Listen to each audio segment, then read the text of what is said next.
Alrighty, welcome to the show for another indie filmmaking expose.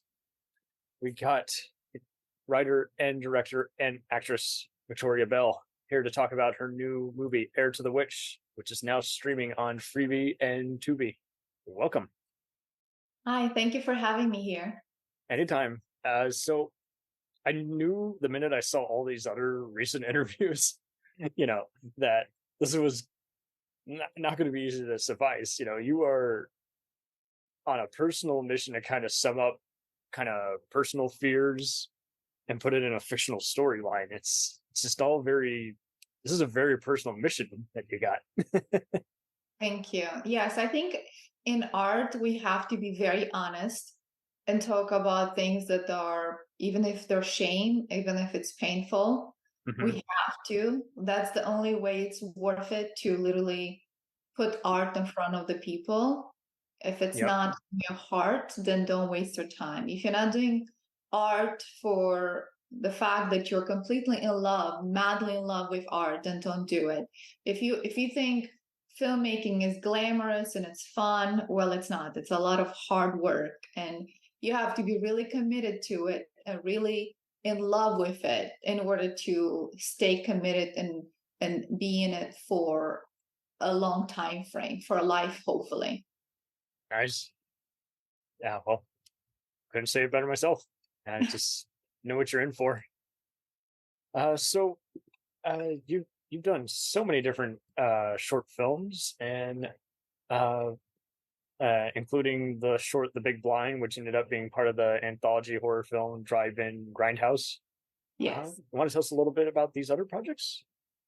Yeah, so the short films for me were more like preparation for the feature film. So I took them all very seriously, and I actually invested my own money in it. I'll put a team together and I'll write a script, and then I will be the actress in it, direct it. Sometimes, I wouldn't act in it.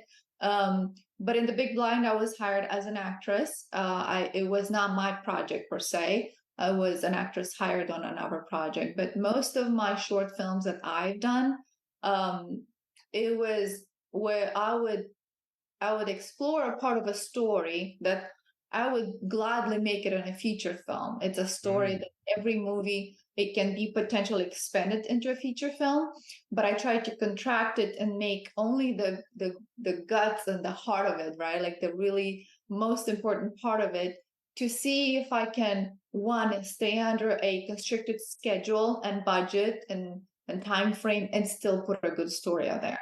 And it was a really good preparation for me as an actor, as a director and writer, because it allowed me to, on a smaller scale, to be able to see if I can actually conduct such projects where you are in charge of a group, of a team, and you have to be part of every department, from scheduling to catering to actors, to everything, because you have to make sure that everyone does their job. And for everyone to do their job, you have to know what their job is and be able to complete it yourself, and then make sure they're doing it the right way. And in that process, I learned a lot. I've learned a lot with people who are also learning, and build a community. And I build a community of friends and family in the film industry that are good connection and close friendships, where I can rely on those people, and where I can, I know that I can go to them and say, hey, we're making a movie. This is our budget. Let's figure it out, and it's more of a mission for a whole team together versus me alone in it. Wonderful. Did you go to any universities for filmmaking or acting studies? So no, I've done classes in acting. I took acting classes and acting coaching for many years. But in terms of writing and directing, I have not. I've only started doing classes after I finished my first feature film, Heir of the Witch, because I realized, because a short film is such a smaller scale, hard work, right? And when you have a feature film where you have over 100 people in your team, only then you realize how much more work and the heavy of the production Yes. actually gets. And I realized how many things I did not know. And I've learned a lot in making the movie Heir of the Witch.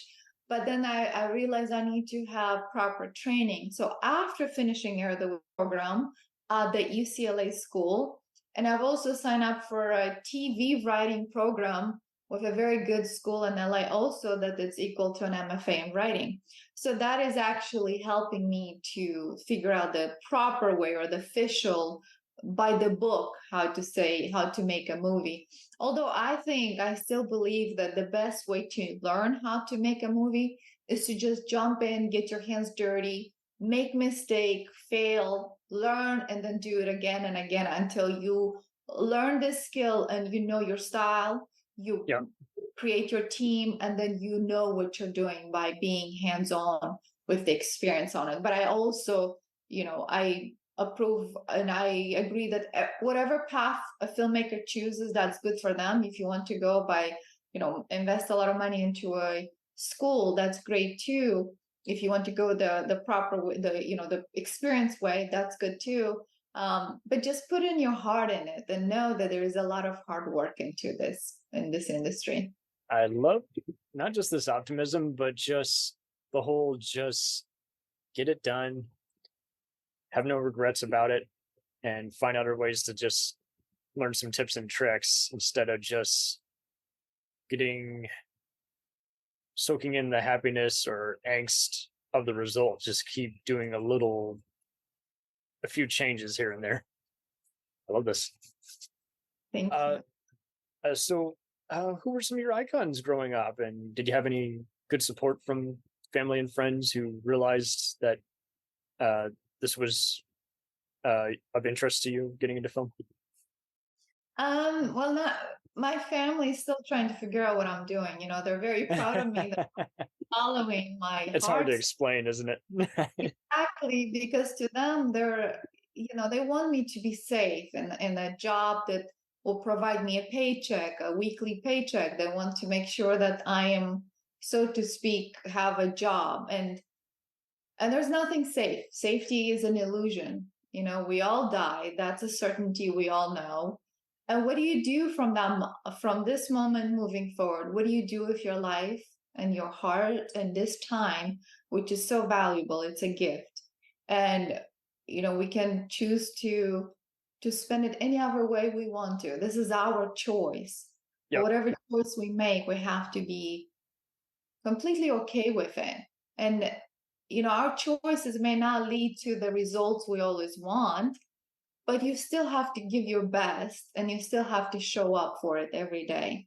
And I sent to my family articles and reviews and how people receive the movie and my hard work, and they're appreciative and they're supporting me, but they're still somewhere think that it's been a hobby for so long, and only now they realize that I'm actually in it deep and I love it. And it's not necessarily the payoff of it, right? Like I'm not in a place where, and this is a still beginning of a journey, of course. But I can't say that it's definitely something that it will make you rich or will make you famous. Well, you don't know what the outcome will be of any movie you put out there. But what you have to be okay with it is that what you get from just putting your heart and work and actually creating creative work to put it out in the world, that adds in enough a big payoff for you that everything else is extra. So I look at every project that I make, I look at it as an output, an outpour of love and dedication and creativity as a gift to the world. And anything else that comes after that is a gift. And I don't take it personally. The audience can receive it or may not. My family may love it or not. My friends may support it or not. It's not my business to convince people of my own passion and my own desire and deep desires that are in my heart. It is my duty to follow that desire. If God put that flame in my heart that there's a spark that I need to follow it, then that is my duty towards myself and to the humanity to bring forward what's burning deeply inside me, that it is so needing to come out, to put out stories, to impact people, to move them, right? That is the biggest impact you can leave if you move someone. And what's the greatest way to do that than to do it through the medium of film, of storytelling, a medium that will be here forever, right? We'll both be gone, but movies created now will be here as long as there will be technology to show them. And that is Right. a legacy. And that is a legacy that I am aiming to create and put everything I have in it.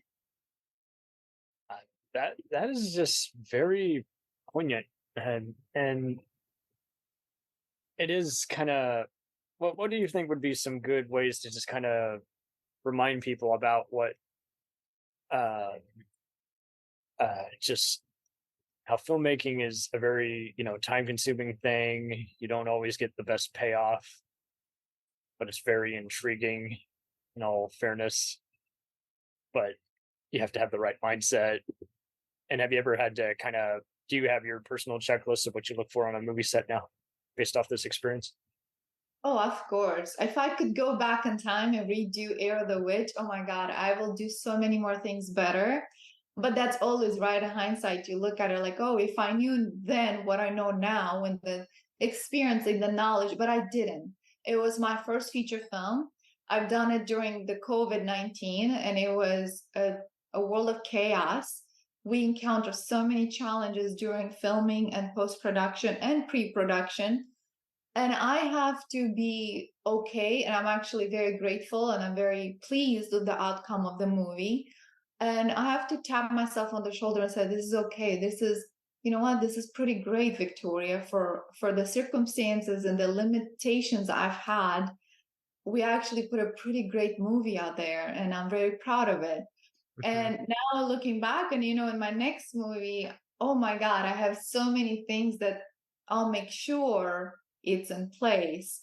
And the biggest takeaway is make sure your money goes on the screen, right? Like you make sure that the talent is the best, the makeup, special effects, the set design, that whatever you're going to see on the screen, it has to be pleasing, it has to be exciting, it has to be cool, entertaining, and different. Bring your own style in it. And really pay attention to that, as a filmmaker. Like you can put so much thought into details, and all the details are important because it creates, a story.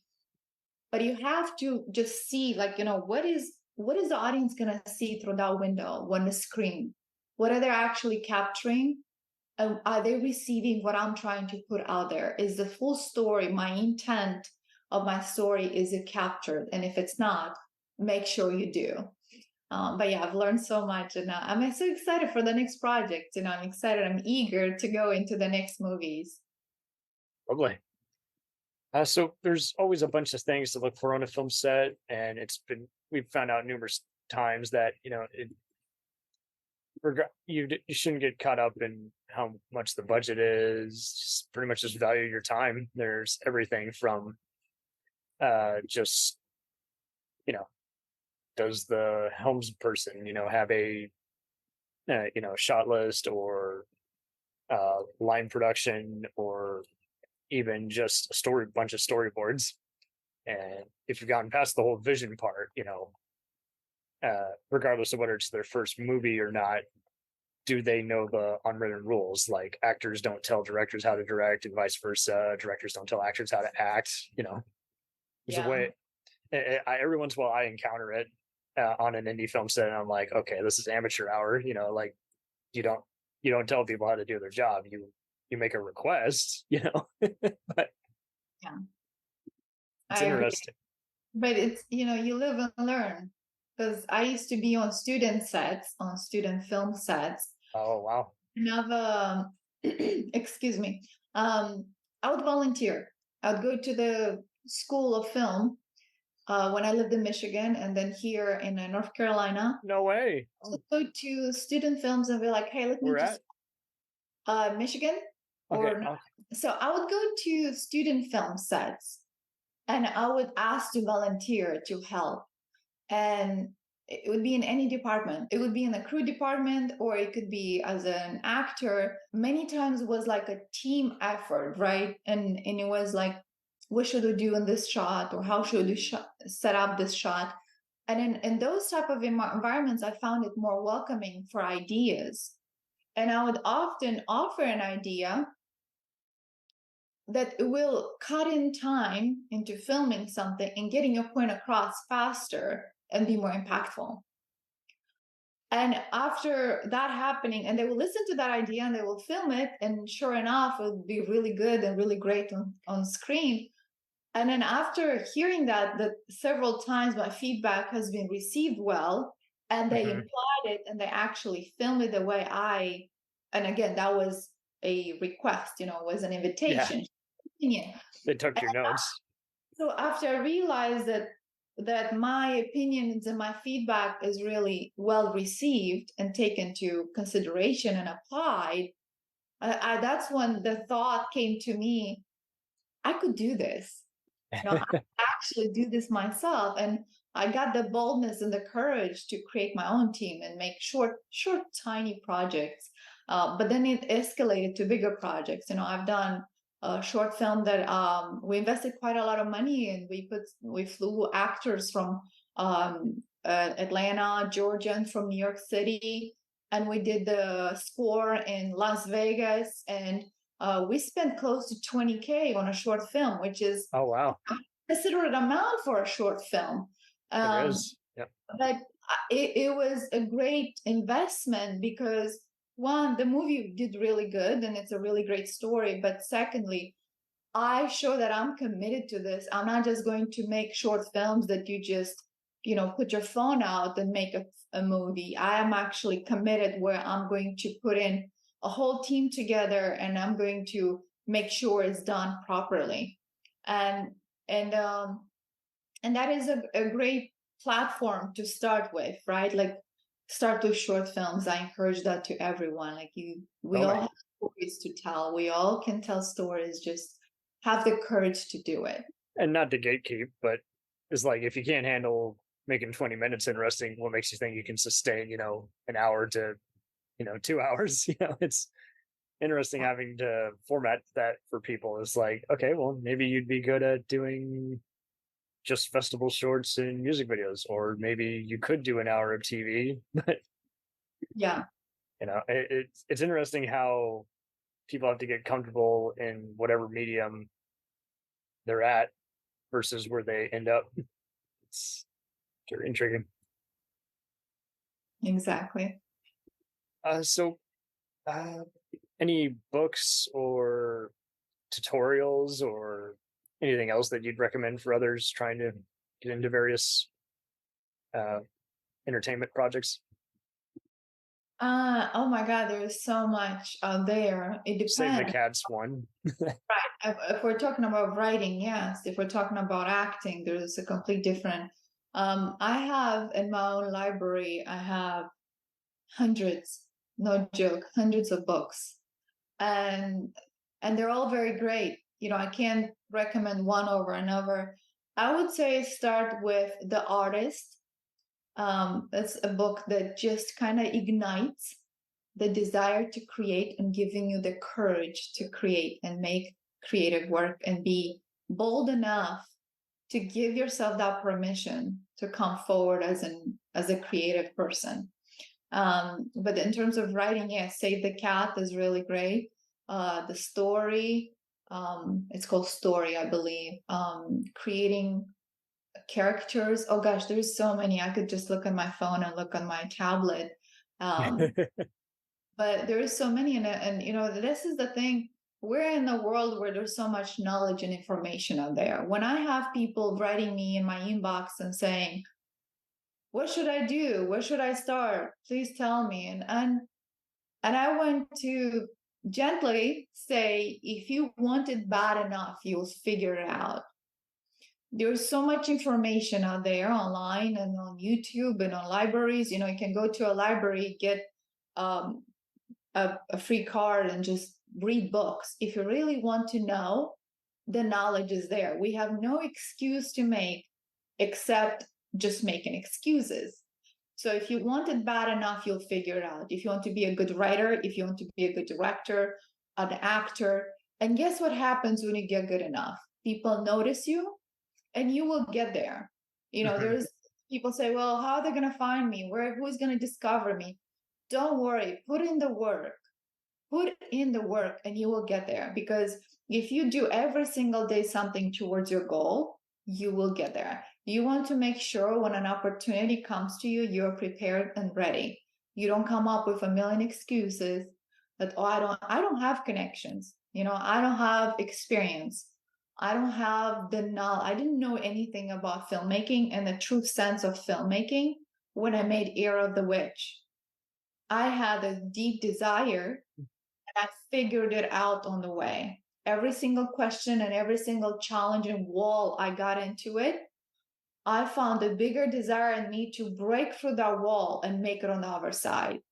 And I had no clue how I was going to do it, but I knew I'll get it done. And no matter what challenges I faced, I pushed through. And that alone, it's a powerful force to have in you as a human, where you can encourage a whole team, where you can tell everyone to stay positive and really push forward to give their best after 12 hours of work on a production. After doing that for a month, everybody gets exhausted, everybody gets tired, and they forget their aim and their goal that we're trying to make a great picture. But if you have that force inside you, you will stay committed and you will encourage your team day in and day out. No matter what happens, you'll stay committed because you know where you're going. And excuses is not, there's no place here for excuses. Yeah, there are times where people make excuses and it's like, well, guys, there's and there's everything else. Yeah. I mean, it's a way of coping with our own inner self-sabotaging, right? We all have those. It's normal. It's part of human nature. But what we have inside of us, inside of all of us, is that powerful force, our soul, that's here to do more. And as long as you listen to that inner voice and you show up every day with courage and with resilience, and you are committed, you have to be committed to it, then you'll get there. We don't have to know how. We don't have to know the how. We just have to show up every day, and the journey will unfold for us. Totally. Just to take it naturally as opposed to force it. So anything else you'd care to plug or promote? Yeah, so Heir of the Witch now is available on all streaming platforms. It is now free on Tubi, on Freevee, I believe, on Plex, all platforms, on YouTube, Amazon, Apple, all. If you want to rent it or buy it, it's available on Amazon or Apple or YouTube. And on the other platforms, it's available for free if you're watching the the advertising. But whatever you're watching, Heir of the Witch, it's Heir of the Witch. Please let me know. Send me a message on Instagram. It's Heir of the Witch, or Facebook, or invite her to host a private screening, guys. or on my website, heirofthewitch.com, and let me know your thoughts. It took a lot of effort, and I put literally my heart into this movie. And I want to know feedback, and I want to know what's the audience thoughts and opinions on it. It's a thriller horror film, so it has story in it. It's not just gore and blood. There's a story behind it. So I incorporated that because as a creator, I think story has to stay at the center of a movie. And then all the other details. So please watch it. Let me know your thoughts. And then hope to stay in touch with all of you, because I have other movies coming out that I'm working. They're in pre-development right now. One of them is a psychological thriller, and another movie is a romantic comedy. So completely different from horror or thriller, but it's my palette, so to speak, for filmmaking. It's vast. I love all stories, all genres, and all movies that are real good movies that have a center of a heart in it, that's a story, and it has great characters. So that's what I aim to do, is to bring my own style in my filmmaking, where I'm marrying my own background and my culture from Eastern Europe, and then the culture of Hollywood that I've learned and that I've experienced by living here. So in that aspect, I want to bring my own view and my own taste in filmmaking. And I hope that all of you who's from everywhere watching the movies and follow me along, I hope to get in touch with you all and to please your eyes and your heart with more stories and more movies. Lovely. Thank you for having this fascinating chat, and just very spiritual material that you're sharing with the world. And hopefully I do hope it connects with other people, especially the kind of material you're discussing here, fear of the paranormal, fear of just personal fears. Thank you. Yeah. I mean, storytelling it's complex, right? We can't box it in an area. We have to be open to just break all the walls and just share the deepest parts of ourselves. And that's what I aim to do in every part of story. I put a piece of my own personal experiences. I put a piece of my heart, and well, I put all of my heart in it. I just give it to you, all of you, the audience. Just have my heart, because you deserve it. Lovely. Okay, well, stay safe out there, and Godspeed to you. Thank you to you too. Right. Thank you so much. Have a good night. You got it. We'll return after these messages. Hey, it's Brent Pope, the host of Breakfast with Brent Pope. You've seen me on some of your favorite TV shows saying things like, "Give it up, Jimmy. You got to sink this putt to win." On Breakfast with Brent Pope, I sit down with guests from the entertainment world, and we do it all over breakfast. Or should I say Brentfast? Every week on Brentfast, you get inside Hollywood info and tips, great breakfast recs and foodie debates. Most of all, you get the most delightful 30 minutes of your week. So dig in. It's Brentfast time. Listen at Brentfast.com, Apple Podcasts, or wherever fine podcasts are found. Do you ever find yourself thinking about who would win in a fight between Goku and Superman? Hi, I'm James Gavsey, and on the Who Would Win show, me and my co-host Ray ignore anything important happening in the outside world and debate fictional battles between characters from comics, movies, and video games. We got a new show every week, and almost always am I the winner. Yeah, not true, Ray. In the past, we've discussed such matches as Captain America versus Darth Vader, Solid Snake versus the Iron Giant, classic matchups like RoboCop versus Terminator, and even the Muppets versus Sesame Street. That one was crazy. So if you're a fan of geek culture and love a spirited debate, check out the Who Would Win show wherever you get your podcasts, or check us out at whowouldwinshow.com.